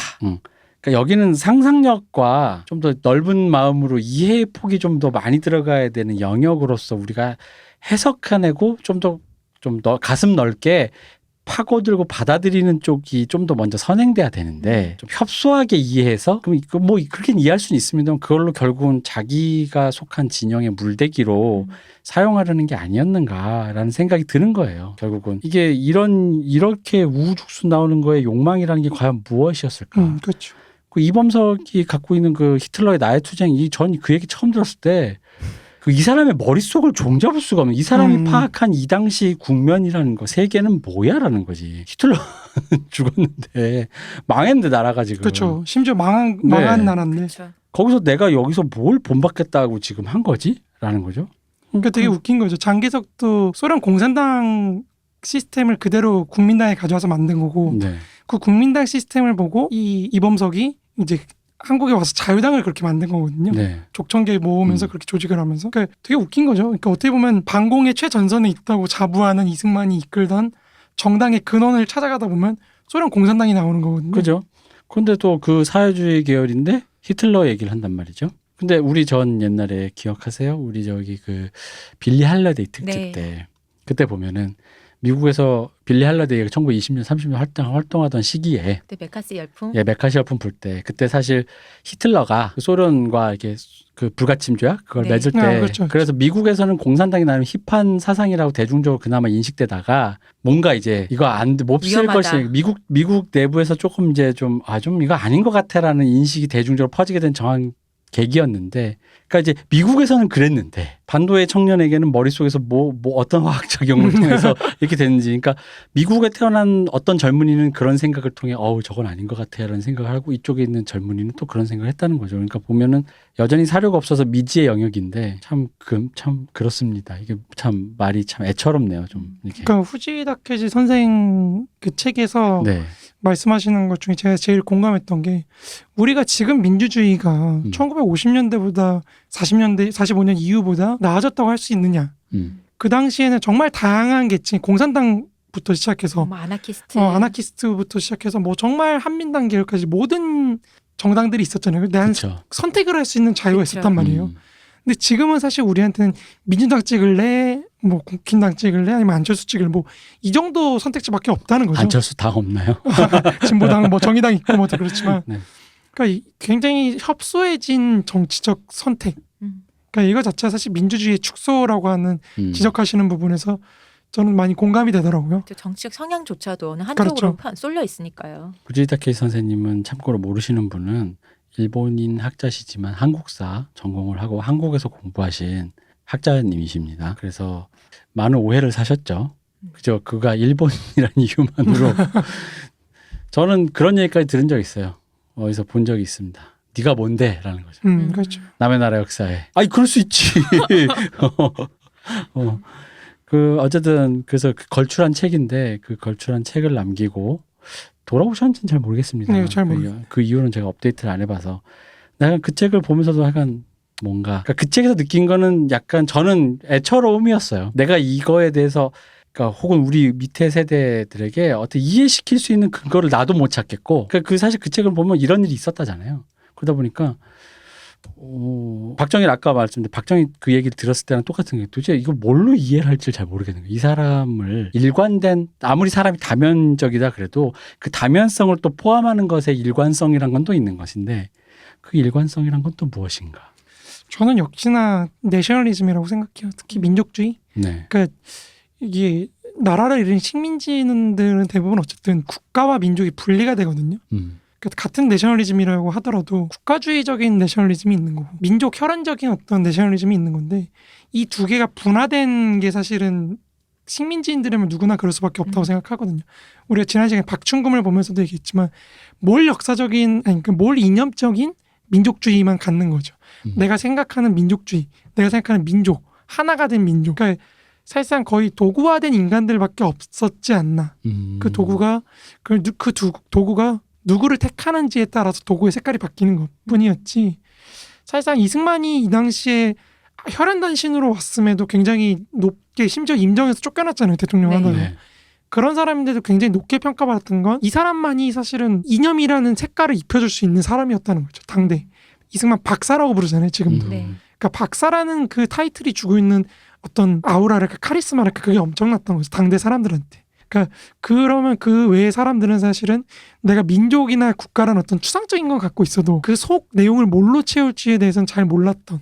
그러니까 여기저기를 택하고 계속 옮겨 다닐 수 있었다는 거죠. 박정희 자체도 사실은 군인 출신이기도 했지만 그 사람은 그 우리가 뭐 기회주의자라고 자꾸 욕을 하고 그러는데 박정희도 나름대로 자기가 생각하는 민족이 있는 거예요. 그러니까 저는 조선을 많이 좀 긍정적으로 보려고 노력하는 편인 게 왜 그러냐면 한국인들이 갖고 있는 기본적인 역사관이라는 건 박정희식 역사관이거든요. 네. 조선의 부정중, 조선이 양반 때문에 망했다. 거기서부터 출발해서 그러면 이제 어떻게 새로운 민족을 만들 것인가라고 할 때 박정희는 민족을 어떻게 세울 것인가는 있었지만 그 민족의 내용을 빨간색으로 했지, 파란색으로 했지, 그냥 중간색으로 보라색으로 했지 뭘로 할지는 애매했던 거죠. 이 사람은.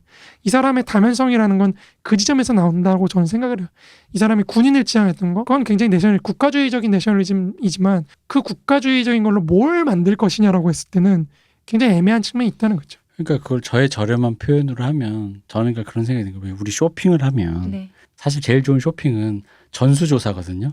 이 가게에 뭐가 있어 쫙 다 보고 그 중에 내가 좋아하는 걸 이렇게 하는 건데 백화점 가도 전층을 다 본 다음에. 근데 약간 이 당시 사람들을 보면 저도 그 생각을 해요. 그러니까 이 사람들이 결국은 그 사실 멀리 가면 이완용까지도 찍었다. 야 그냥 일단 보이는 거 찍었다. 그러니까 뭐에 걸겠냐는 거지. 그렇죠, 그렇죠. 망해가는 뭐 이완용 입장 조선에 찍겠냐 아니면 뭐 일본 일제국 대일 뭐 일본 제국에 걸겠냐. 박중훈도 마찬가지인 거죠. 혈연의 뭐냐 아니면 내가 그 국가라는 뭐냐. 그런데 이범석도 마찬가지니까 저는 약간 그런 생각이에요. 이 사람들이 전수조사가 다 안 된 상태. 사실 무슨 이 사람 뭐 얼마나 배움이 깊었겠어요. 이 사람들이 뭘 알았겠어요. 근데 뭔 이때 대충 주소는 들었고, 근데 그 와중에서 결국 당장 뭘 또 해야 되잖아요. 이 사람들이. 그렇죠. 뭐 유예 기간을 주는 게 아니잖아요. 그 결국 이 사람들이 눈앞에 있는 걸 찍을 수밖에 없거든요. 근데 이 찍는 게 성공과 가부에 따라서 후대에서 보면 기회주의자로도 보이고, 그렇죠. 몰 이념적으로도 보이고, 이게 생존을 위한 그냥 몸부림으로도 보일 수 있다는 맞습니다. 거죠. 그러니까 저는 저희가 왜냐면 그 생각을 해서 이 당시에 만약에 사람이었다면 과연 내가 사회주의도 뭐 제대로 누가 글자도 잘 모르는 게 태반인데 찍을 수밖에 없지 않았을까? 근데 잘못 찍으면, 친구 따라 잘못 가면 북한 가는 거지. 그러니까 뭐 그러면은 그렇죠. 뭐 어디에 월북하는 가서 거지. 뭐 월북을 하던 뭐 어디 제일 조선인으로 갔다가 그냥 뭐 북송선을 타던 뭘 타든 뭐가 됐든 뭐가 됐을 수 있죠. 그러니까 그렇게 됐을 것 같은 거예요. 그러니까 그 뭐랄까 눈앞에서 역사가 너무 빨리 변화가는데 유예 기간이 없는 인간들이 찍을 수밖에 없는 상황에서 오는 그 몸부림이랄까. 저는 그냥 한마디로 그러니까 가슴 넓게 그렇죠. 가슴 그 넓게 다양한 좀- 선택을 좀 보자. 볼 필요가 있는 거죠. 문제 풀 게 한 10개 남았는데 걷어와 선생님 이랬을 때 일단 3번으로 찍어야 된다. 일단 뭐든 그렇죠. 백지로 내기보단 줄을 세워야죠. 뭐라도 마킹은 해야 될 거 아니에요. 하나라도 더 맞출 수 있게. 약간 그게 아니었을까. 근데 또 역사라는 게 너무 잔혹한 게 나는 일단 어쨌든 찍어야 되는데 그 찍었던 게 사실은 전체 국가 전체로 보면 어떤 흐름 속의 하나라는 거죠. 맞죠. 예. 그러니까 그 흐름이 뭔지도 한번 봐야 되고. 그래서 그게 잘못되면 참혹하게 벌어지고 그렇죠. 참혹하게 무언가라고 한다라는 거죠. 그러니까 어떤 딱지 같은 게 생기는 거니까. 그게 예를 들어 찍었는데 나의 일생은 비극적이었으나 후대의 영웅이 될 수도 있는 것이고 내 인생은 찬란했으나 후대의 민족 반역자와 배신자가 될 수도 있는 것이고 뭐 둘 다 같이 갈 수도 있는 건데 뭔지는 모르겠습니다만 하여간 그러네요. 참 여전히 역시 여기에 와서도 모두 열심히 산 사람들이었다. 네. 그러니까 뭐 이렇게 함부로 말하지 마. 약간 이런 생각이 또 들면서도 또 함부로 말하고 싶은 인간들이 너무 많아. 이건 뭐 너무 그렇죠. 예, 좀 그런 생각은 했습니다. 어쨌든 왜냐하면 제가 이제 이런 말씀을 드리는 이유가 좀 이렇게 앞에 이제 문세님 설명하시는 거에 이름이 너무 많이 나오다 보니까 낯선 이름 서북청년단이랑 뭐 민청 정도 말고는 사실 잘 모르실 거예요. 모르죠. 예. 그러다 보니까 그 이름들에 연연하시기보다는 그러니까 저는 오히려 그런 혼돈의 양태를 충분히 그냥 그랬구나. 화수분처럼 뭐가 막 그걸 느끼면 이걸로 충분하지 않았을까라는 생각이 드시고 그때 한번 있었다고 생각을 해보시면 어느 거에 들어갔을지 한번 생각을 해보시면 그 혼란이 느껴지지 않을까. 농촌에 가서 땅을 파먹는 것이. 근데 그런 것도 있을 것 같아. 왜냐하면 그때 공산군이 그죠. 그것도 있고 그런 것도 있잖아요. 맞아. 이건 뭐 좀 그렇긴 한데 어쨌든 그 당시 이제 남자들이 주로 그랬으니까 네. 그 당시 사람 기준으로 얘기하는 겁니다. 약간 미소진이적으로 얘기하면 남자가 우리 흔히 말해서 뭐 만석군도 좀 되고 뭐 혹은 사장도 되고 성공도 하고 뭐 꿈은 대통령 이런 거 다 하잖아요. 근데 왠지 여기 될 것 같아. 좀만 하면 마치 IT 붐이 막 불 때 같은 거 있잖아. 코딩 좀만 하면 나도 왠지 페이스북 같은 거 하나 대박 칠 것 같은 막 마음이 조급해지는 거 있잖아요. 나도 그렇죠. 빨리 지금 조금만 하면 같은 그게 눈앞에서 막 지나갈 때 그 마음이었을 거라는 거죠. 이게 윤치호 일기에 나온 내용입니다. 윤치호가 해방되고 나서 이 상황을 보고 나서 뭐라고 비판을 하냐면요. 당장 한 달 전만 해도 때거리도 없던 사람이 독립운동가 한 명도 찾아보기 힘들더니 이제는 거리만 나가면 독립운동가 100명, 200명씩 있다고. 어디든 이렇게 숨어 있었다가 나온 거냐고 막 이제 그런 얘기 하는 게 일제가 있거든요. 탄압을 하니까 다 밑에 있었던 거죠. 암약했다. 그럼요. 네. 눈에 띄면 그 벌써 다 잡아갔지. 그러니까 이 당시에 여기 참여했던 사람들의 그 어떤 그런 그 조바심, 조급함, 거기서 나도 뭔가 뭐 한몫 챙길 수 있다. 뭐 좀 속물적으로 얘기하면 한몫 챙기는 거고 뭐 좀 거창하게 얘기하면 나도 뭔가 큰 꿈을 왕이 될 상인가. 그렇지. 큰 꿈을 한번 이뤄보자. 아버지 기다리세요. 정승 나가고 대통령 나갑니다. 뭐 약간 이런 생각이죠. 그렇죠. 속으로. 우리 예전에 늘 자주 했던 표현이죠. 우리 이때를 다루면서 미래가 있는 페어였다고. 그럼요. 그러니까 미래가 보이니까. 근데 그러기에는 정보가 너무 부족하고 상황은 너무 빨리 변하니까 나는 찍을 수밖에 없다라는 게 거기 걸라면. 근데 음. 좀 이상한 것 같으면 또 다른 데를 찍을 수도 있는 거죠. 그렇죠, 그렇죠. 근데 지금 보면 그게 기회주의자 같지만 그런 참, 것이죠. 네. 그래서 이때 재밌어요. 재밌습니다. 혼돈입니다. 네, 혼돈 그 자체고. 옛날에 뭐 그런 얘기도 있었는데 누가 지나가다 길거리에 모르는 사람 뺨을 막 때리는 거예요. 왜 때리냐 그랬더니 이제 자유민주주의 자유시대가 왔는데 내가 때리면 내 맘이다. 그런 얘기도 있었던 때라 보니 네. 네, 그렇죠. 어떤 단어로서 우리가 지금 정립이 됐는데 그 단어에 대해서 알지를 못하는 거죠. 무슨 말인지. 그렇죠. 이때가 말씀하신 것 같은 그러니까 자유라는 말은 들어봤는데 그러니까 이게 뭐냐면 웃긴 게 당시 해방되고 나서 이제 헌병들이 없어지잖아요. 일본 헌병들이. 네. 그러니까 쌀이나 이런 걸 마음대로 먹는 거예요. 전에는 쌀을 함부로 먹으면 순사가 와가지고 지금 왜 이렇게 하냐 이렇게 했는데 그러니까 가축을 그렇게 많이 도축합니다. 그러니까 소하고 돼지를 도축을 너무 많이 해가지고 나중에는 이 종자가 없어져. 뭐 그런 일들도 있었고 막 그래요. 이제 눈치 보지 말고 먹어야지. 그렇죠. 라는. 그런 것 때문에 그거를 자유라고 생각을 한 것이 억눌려 있던 그러니까요. 거. 그래서 술이나 이런 거 소비도 엄청 늘어나고 나중에 또 45년이 또 대풍년이거든요. 그다음에 그 사람들이 해방이 되니까 풍년이 들고 역시 외놈들이 우리의 전기를 막고 있었어. 그러니까 이제 그런 것도 하고 이러는 거예요. 그러니까 아까 말씀드렸던 노동자 자주관리 운동도 사실 그런 면도 없잖아 있을 거야. 한몫 챙기겠다. 네, 그렇겠죠. 내가 가가지고 한몫 챙겨야 돼. 내가 챙겨야 되니까 우리 뭉치자. 아니 그렇죠. 왜냐면 맞아요. 있었겠죠. 혼자는 힘드니. 아니 뭐 단적인 예를 들어 곡간이 열렸는데 맞아. 여러분 잠깐만요 이거 우리 n분의 1로 공평한데 남들이 막 이미 퍼가고 있으면 그러니까. 그거 지금 주장할 때가 아니에요. 나도 일단 뭐 저기 치마에다가 이렇게 뭐라도 퍼가지고라도 치마에다가라도 싸가지고라도 와야지 저고리에다가도 아니면은 거기서 뭐 여러분 이래선 안 되고 뭐 해가지고 뭐 표 만들고 전표 주 이럴 때가 아닌 거잖아요. 그렇죠.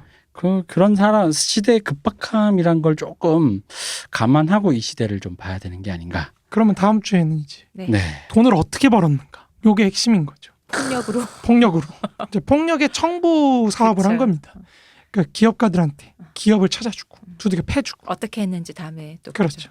오늘 어제 우리 식민지 길을 이어서 오늘 또 미군정기를 보았습니다. 이게 아닌데. 미군정기를 보았습니다. 네.